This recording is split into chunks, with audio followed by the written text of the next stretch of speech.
All right. Hope everybody is well. I am here.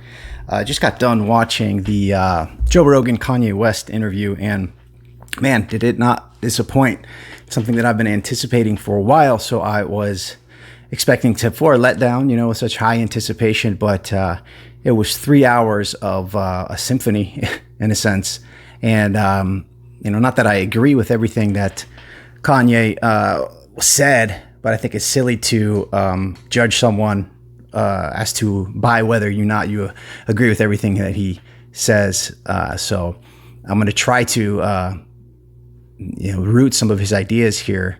And I was reading Marshall McLuhan, Understanding Media, and I read this chapter after I listened to the interview just recently, so I still haven't really processed things.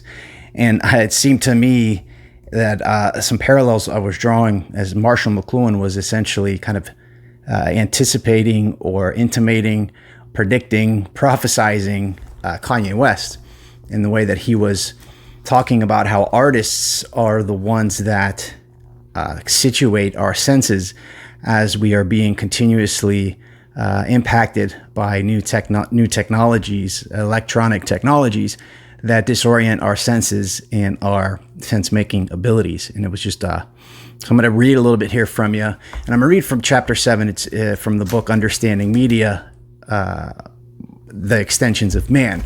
And we'll see if we'll talk a little bit here. I'm going to do a few videos probably on the Kanye West interview, as he had a lot of amazing concepts that he was stringing together, and he had this weird circumambulation way of expressing himself that was just fascinating and just interesting. And Joe Rogan maybe had said maybe 15 sentences in the whole 3 hour video, and to see Joe Rogan's response at the end of it was quite fascinating as well. So more to come on that. But in this chapter here, the first part, we're just going to start reading here and see what you guys think. Maybe I'll intersperse with some commentary here. So, Chapter 7, Challenge and Collapse, the Nemesis of Creativity. So it was Bertrand Russell who declared that the great discovery of the 20th century was the technique of the suspended judgment. Alfred North Whitehead, on the other hand, explained how the great discovery of the 19th century was the discovery of the technique of discovery. Namely, the technique of starting with the thing to be discovered and working back step by step as on an assembly line to the point at which it is necessary to start in order to reach the desired object. In the arts, this meant starting with the effect and then inventing a poem, painting, or building that would have just that effect and no other. But the, quote, technique of the suspended judgment goes further. It anticipates the effect of, say, an unhappy childhood on an adult and offsets the effect before it happens. In psychiatry, it is the technique of total permissiveness extended as an aesthetic for the mind, while various adhesions and moral effects of false judgments are systematically eliminated. This is a very different thing from the numbing or narcotic effect of new technology that lulls attention while the new forms slams the gates of judgment and perception. For massive social surgery is needed to insert new technology into the group mind, and this is achieved by the built-in numbing apparatus discussed earlier. Now, the, quote, technique of suspended judgment presents the possibility of rejecting the narcotic and of postponing indefinitely the operation of inserting the new technology in the social psyche. A new stasis is in prospect. Werner Heisenberg, the physicist's conception of nature, is an example of the new quantum physicist whose overall awareness of forms suggests to him that we would do well to stand aside from most of them. He points out that the technical change alters not only habits of life, but patterns of thought and valuation, citing with approval the outlook of the Chinese sage. So here's a quote, a block quote. As Xu Zhang was traveling through the regions north of the River Han, he saw an old man working on his vegetable garden. He had dug an irrigation ditch. The man would descend into a well, fetch up a vessel of water in his arms, and pour it into the ditch. While his efforts were tremendous, the results appeared to be very meager.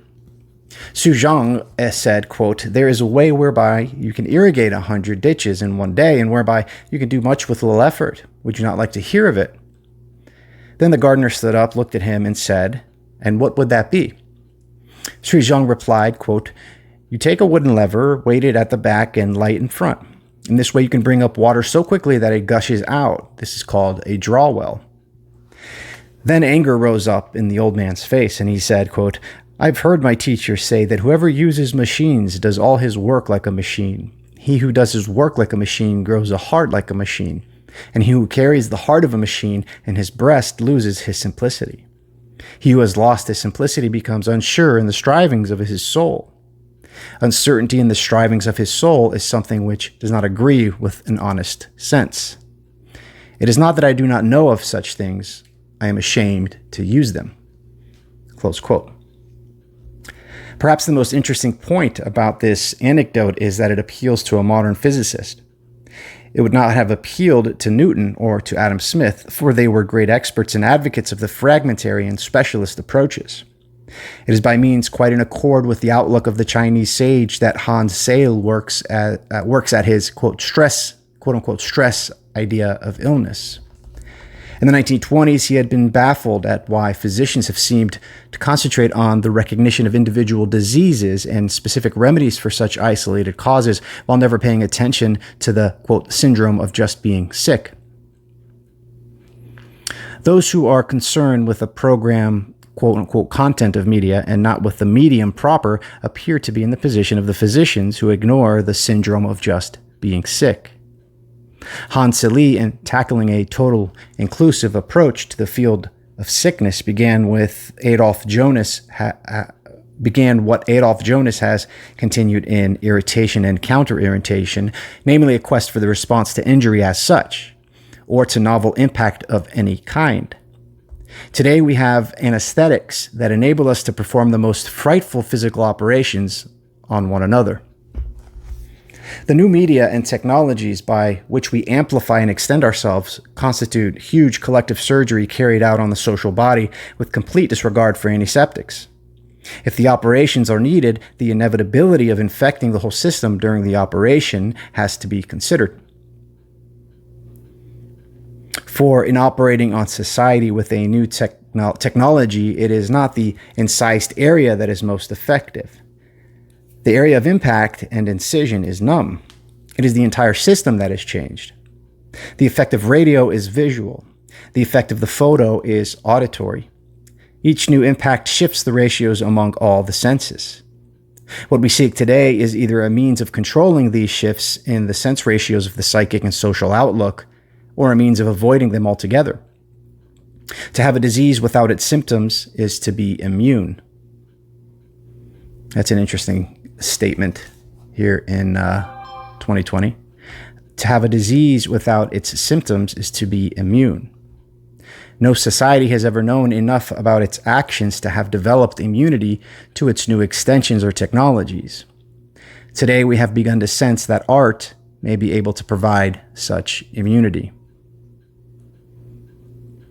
And these next page or couple pages is what made me think of the Kanye interview here just recently. So, in the history of human culture, there is no example of a conscious adjustment of the various factors of personal and social life to the new extensions, except in the puny and peripheral efforts of artists. The artist picks up the message of cultural and technological challenge decades before its transforming impact occurs.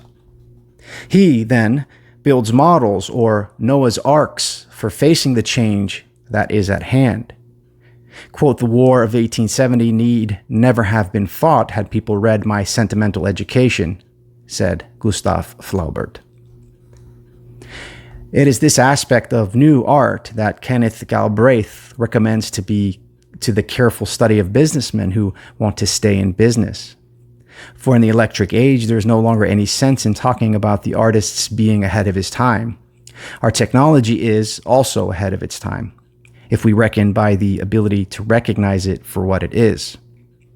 To prevent undue wreckage in society, the artist tends now to move from the ivory tower to the control tower of society. Just as higher education is no longer a frill or luxury, but a stark need of production and operational design in the electric age, so the artist is indispensable in the shaping and analysis and understanding of the life of forms and structures created by electric technology. The percussed victims of the new technology have invariably muttered cliches about the impracticality of artists and their fanciful preferences. But in the past century, it has come to be generally acknowledged that, in the words of Wyndham Lewis, quote, "The artist is always engaged in writing a detailed history of the future because he is the only person aware of the nature of the present." I'm going to read that quote again. "The artist is always engaged in writing a detailed history of the future because he is the only person aware of the nature of the present." There was a quote from Kanye in the interview where he says, "I live in the future, but am visiting the now." He says, "I live in the future, but am visiting the now." I forgot. He says a lot more in that context, but it reminds me of this quote here. So knowledge of this simple fact is now needed for human survival. The ability of the artist to sidestep the bully blow of new technology of any age and to parry such violence with full awareness is age-old. Equally age-old is the inability of the percussed victims who cannot sidestep the new violence to recognize their need of the artist. To reward and to make celebrities of artists can also be a way of ignoring their prophetic work and preventing its timely use for survival. The artist is the man in any field, scientific or humanistic, who grasps the implications of his actions and of new knowledge in his own time. He is the man of integral awareness. The artist can correct the sense ratios before the blow of new technology has numbed conscious procedures. He can correct them before numbness and subliminal groping and reaction begin. If this is true, how is it possible to present the matter to those who are in a position to do something about it? If there were ever even a remote likelihood of this analysis being true, it would warrant a global armistice and a period of stock-taking. If it is true that the artist possesses the means of anticipating and avoiding the consequences of technological trauma, then what are we to think of the world and bureaucracy of quote-unquote art appreciation? Would it not seem suddenly to be a conspiracy to make the artist the frill, a fribble, or a Milltown? A Milltown is a reference to the anti-anxiety agent meprobamate, marketed under various names, including Milltown. So it is an anti-anxiety medication. This made me think of the recent hospitalization in 2016 of Kanye West. They literally medicated him to stop having the ideas that he was having in a very real sense. And he talks about in the interview how the medications they put him on grayed over his eyes, he said. They took away his courage, and a lot of other comments he made about that. But this quote right here just draws a lot of parallels in my mind here. He says, would it not seem suddenly to be a conspiracy to make the artist the frill, a fribble, or a Milltown? It was hopped up on Xanax and antidepressants. If men were able to be convinced that art is precise advanced knowledge of how to cope with the psychic and social consequences of the next technology, would they all become artists? Or would they begin a careful translation of new art forms into social navigation charts? I'm curious to know what would happen if art were suddenly seen for what it is, namely, exact information of how to rearrange one's psyche in order to anticipate the next blow from our own extended faculties. Again, I got to reread that here. So he says, I am curious to know what would happen if art were suddenly seen for what it is, namely, exact information of how to rearrange one's psyche in order to anticipate the next blow from our own extended faculties. Would we then cease to look at work of art as an explorer might regard the gold and gems used as the ornaments of simple non-literates? Would we then cease to look at works of art as an explorer might regard the gold and gems used as the ornaments of simple non-literates? At any rate, in experimental art, men are given the exact specifications of coming violence to their own psyches from their own counter-irritants or technology. For those parts of ourselves that we thrust out in the form of new invention are attempts to counter or neutralize collective pressure and irritations. But the counter-irritant usually proves a greater plague than the initial irritant. like a drug habit. And it is here that the artist can show us how to, quote, ride with the punch instead of taking it on the chin. It can only be repeated that human history is a record of taking it on the chin. Emil Durkheim long ago expressed the idea that the specialized task always escaped the action of the social conscience. In this regard, it would appear that the artist is the social conscience and is treated accordingly. Quote, "We have no art," say the Balinese. "We do everything as well as possible." Close quote. The modern metropolis is now sprawling helplessly after the impact of the motor car. As a response to the challenge of railway speeds, the suburb and the garden city arrived too late, or just in time to become a motor car disaster. For an arrangement of functions adjusted to one set of intensities becomes unbearable at another intensity. And a technological extension of our bodies designed to alleviate physical stress can bring on psychic stress that may be much worse. Western specialist technology transferred to the Arab world in late Roman times released a furious discharge of tribal energy. That brings up the idea of Facebook, and they are, I forgot what country it is, I believe it was in Africa, where smartphones were introduced into a tribal society that was becoming more coherent. There was less and less violence. Facebook was introduced, or the smartphone was introduced, and people were given the smartphones with just Facebook as the one app on there, and it was used to effectively effectuate a genocide. This information is found in the Social Dilemma on Netflix, if you guys have a chance to check that out. But that's exactly what Marshall McLuhan here was saying in the mid-1960s. I'll read it again here. "And a technological extension of our bodies designed to alleviate physical stress can bring on psychic stress that may be even worse. Western specialist technology transferred to the Arab world in late Roman times released a furious discharge of tribal energy. To somewhat devious means of diagnosis that have to be used to pin down the actual form and impact of a new medium are not unlike those indicated in detective fiction by Peter Cheney. In You Can't Keep the Change, he wrote, quote, "A case to Callaghan was merely a collection of people, all of whom were giving incorrect information or telling lies because circumstances either forced them or led them into the process. But the fact that they had to tell lies, had to give false impressions, necessitated a reorientation of their own viewpoints and their own lives. Sooner or later, they become exhausted or careless. Then, and not until then, was an investigator able to put his finger on the one fact that would lead him to a possible logical solution." Close quote. It is interesting to note that success in keeping up a respectable front of the customary kind can only be done by a frantic scramble back of the facade. After the crime, after the blow has fallen, the facade of custom can only be held up by swift rearrangement of the props. So it is only our social lives when a new technology strikes, or in our private life when some intense and therefore indigestible experience occurs, and the censor acts at once to numb us from the blow and to ready the faculties to assimilate the intruder. Peter Cheney's observations of a mode of detective fiction is another instance of a popular form of entertainment functioning as mimic model of the real thing. Perhaps the most obvious quote-unquote closure or psychic consequence of any new technology is just the demand for it.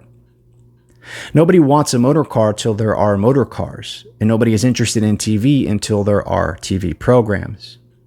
This power of technology to create its own world of demand is not independent of technology being first an extension of our own bodies and senses. When we are deprived of our sense of sight, the other senses take up the role of sight in some degree. But the need to use the senses that are available is as insistent as breathing, a fact that makes sense of the urge to keep radio and TV going more or less continuously. The urge to continuous use is quite independent of the content of public programs or of the private sense life. being testimony to the fact that technology is part of our bodies. Electric technology is directly related to our central nervous systems, so it is ridiculous to talk of, quote, what the public wants, played over its own nerves. This question would be like asking people what sort of sights and sounds they would prefer around them in an urban metropolis. Once we have surrounded our senses and nervous system to the private manipulation of those who would try to benefit from taking a lease on our eyes and ears and nerves, we don't really have any rights left. Leasing our eyes and ears and nerves to commercial interests is like handing over the common speech to a private corporation, or like giving the Earth's atmosphere to a company as a monopoly. Oh man, that right here, just this last quote here made me think of the argument of whether platforms like Twitter and Facebook are public properties or private entities, because they are technically private corporations, but they are built on public research and the internet, which is manifested through DARPA, right? So the internet is a publicly funded innovation, just like roads are publicly funded, and automobile companies are private, but then also telephone companies are private as well, but they can't go in and censor your telephone calls. So this quote here again brings up the idea of Facebook and Twitter being the argument of whether they're public or private utilities. Leasing our eyes and ears and nerves to commercial interests is like handing over the common speech to a private corporation, or like giving the Earth's atmosphere to a company as a monopoly. Something like this has already happened with outer space, for the same reasons that we have leased our central nervous systems to various corporations. As long as we adopt the narcissist attitude of regarding the extensions of our own bodies as really out there and really independent of us, we will meet all technological challenges with the same sort of banana skin pirouette and collapse. Archimedes once said, quote, "Give me a place to stand and I will move the world," end quote. Today, he would have pointed out to our electric media and said, quote, "I will stand on your eyes, your ears, your nerves, and your brain, and the world will move in any tempo or pattern I choose." We have leased these places to stand to private corporations. Arnold Toynbee has devoted much of a study of history to analyzing the kinds of challenge faced by a variety of cultures during many centuries. Highly relevant to Western man is Toynbee's explanation of how the lame and the crippled respond to their handicaps in a society of active warriors. They become specialists like Vulcan, the smith, and armor. And how do whole communities act when conquered and enslaved? The same strategy serves them as it does the lame individual in a society of warriors. They specialize and become indispensable to their masters. It is probably the long human history of enslavement and the collapse into specialism as a counter-irritant that have put the stigma of servitude and pusillanimity on the figure of the specialist even in modern times. The capitulation of Western man to his technology with its crescendo of specialized demands has always appeared to many observers of our world as a kind of enslavement. But the resulting fragmentation has been voluntary and enthusiastic, unlike the conscious strategy of specialism on the part of captives of military conquest. I'm going to leave it there. A few more pages. Let's see here. You know what? There's a couple more pages. Let's just keep going here. It is plain that fragmentation or specialism as a technique of achieving security under tyranny and oppression of any kind has an attendant danger.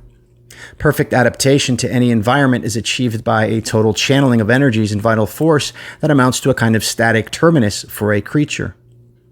Even slight changes in the environment of the very well adjusted find them without any resource to meet new challenge. Such is the plight of the representatives of, quote, conventional wisdom in any society.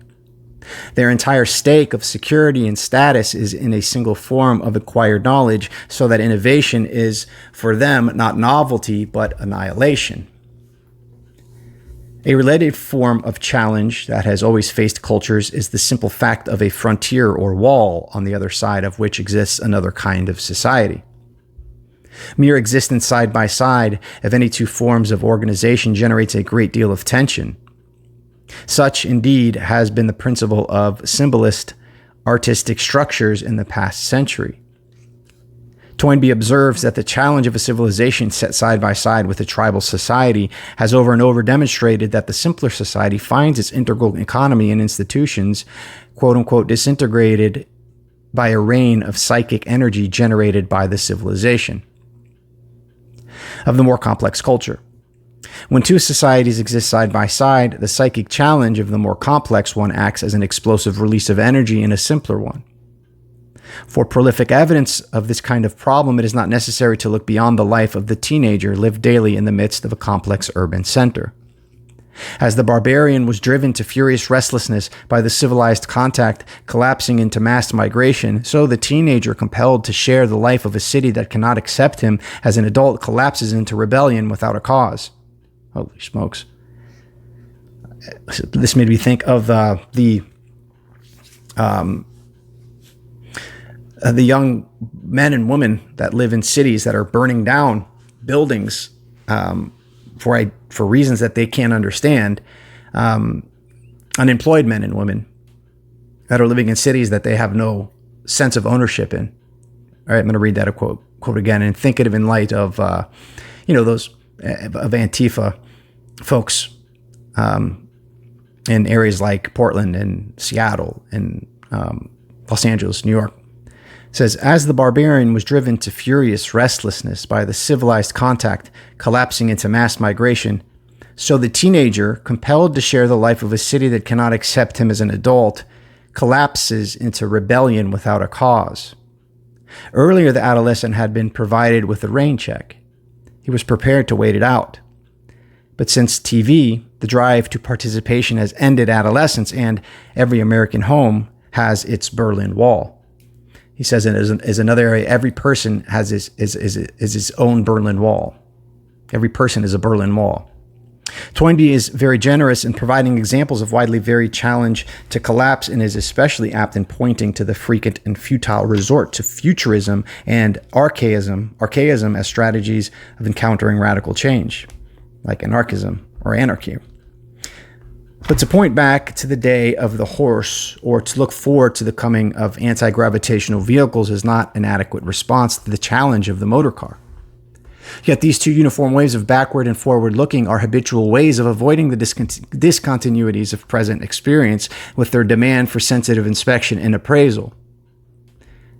Only the dedicated artist seems to have the power for encountering the present actuality. Toynbee urges again and again the cultural strategy of the imitation of the example of great men. This, of course, is to locate cultural safety in the power of the will, rather than in the power of adequate perception of situations. Anybody could quip that this is the British trust in the character as opposed to intellect. In view of the endless power of men to hypnotize themselves into unawareness in the presence of challenge, it may be argued that willpower is as useful as intelligence for survival. Today, we need also the will to be exceedingly informed and aware.